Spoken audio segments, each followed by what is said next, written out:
आई भी गौर करी। हम गाय कलाकार संदीप लाल सागर यूपी बिहार झारखंड जे भी भोजपुरी भाषा सुने वाला बा सब केहू के प्रणाम करतनी। आई फिर हमनी के दोबारा सोनो टेक चंदा कैसेट के माध्यम से शानदार चैता महामुकाबला में फिर हमनी के गावे का मौका मिलल बा। जेकर हमनी के मालिक बानी हंसराज रलहन, जेकर निर्देशक बानी डायरेक्टर बानी बड़ भैया हमारा अखिलेश कुमार यादव जी। उहे के सौजन से हमनी के फैन हमनी के चैता के कुछ गीत गौने लेके आइल बनी सन। वाह भिखारी भैया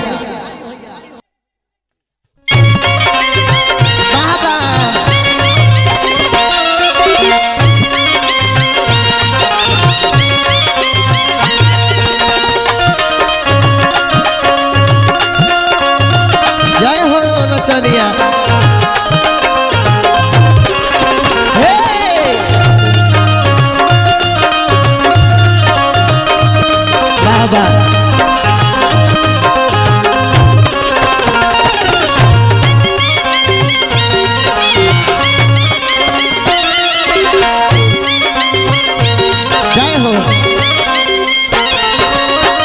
यही चैत के महीना में एगो हमरे खाली देवर अपना भौजी से कहता का काहे खाती आइलू भौजी ए काहे खाती आइलू भौजी कटनी करे अनेर में।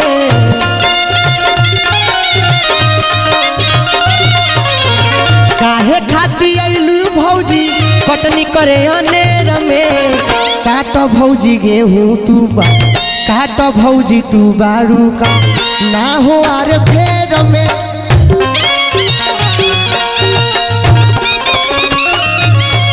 गेहूं काट भौजी तू बारू का ना फेर में।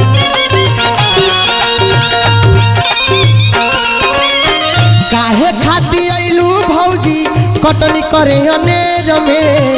काहे खाती आइलू भौजी कटनी करे अनेर में। काट भौजी गेहूं तू काट भौजी तू रहेलू काओ ना हो फेर में।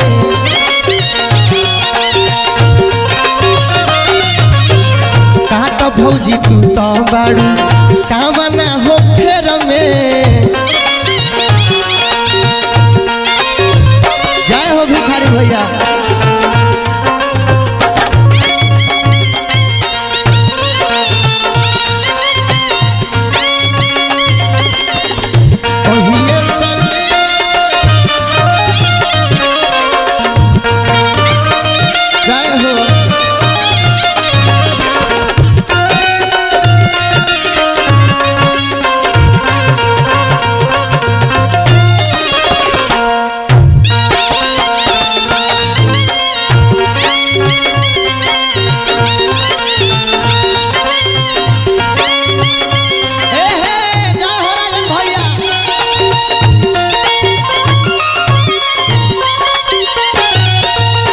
लइकवा कहता एगो तो हमरा कटनी करे के फिक्र लागल बा आ तू काई करता रू।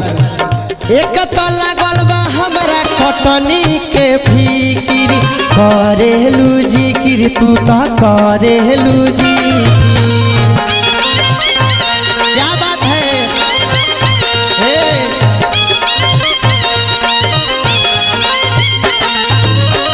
सुनो हमरा तो टेंशन भइल बा भौजी तू का करत तारू हई। एक तो लागल बा हमरा कटनी के फिक्र करेलू जिक्र तू तो करेलू जिक्र।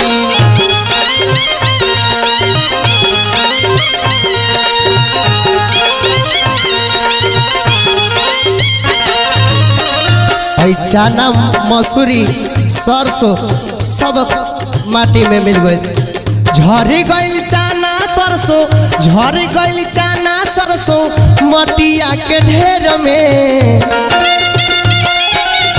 हे भौजी झरी गई चना सरसों मटिया के ढेर में।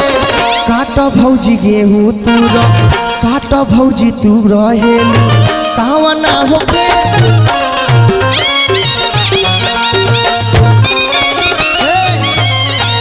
भौजी गेहूं तू हेलू कौना फेर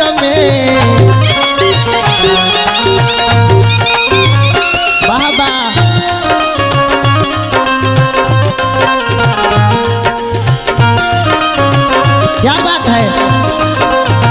आहा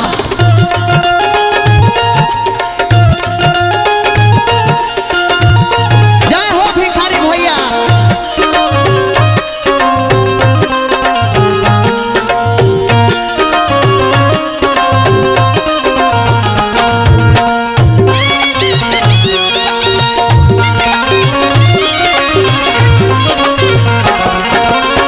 लास्ट में कहता लड़का सुजित सन्यासी खटी भइले हो डोरा तू तो मोटाई भौजी भइल बारू बोरा।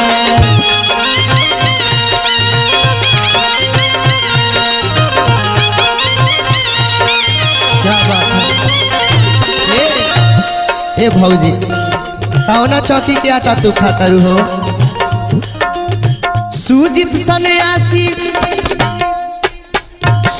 सन्यासी खटी भइले हो डोरा कौना तू चौकी के खात बारू ए भौजी हो।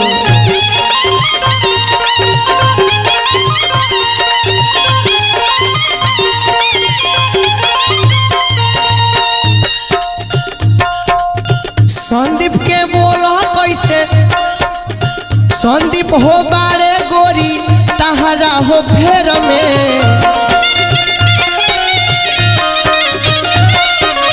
संदीप हो बारे गोरी तहरा हो फेर में।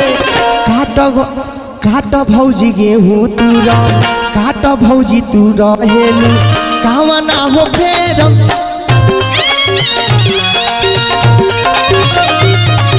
काट भौजी गेहूँ तू रहेलू कवना फेर में। काट भौजी गेहूँ तू रहेलू कवना फेर में। काट भौजी गेहूँ तू रहेलू कवना फेर में।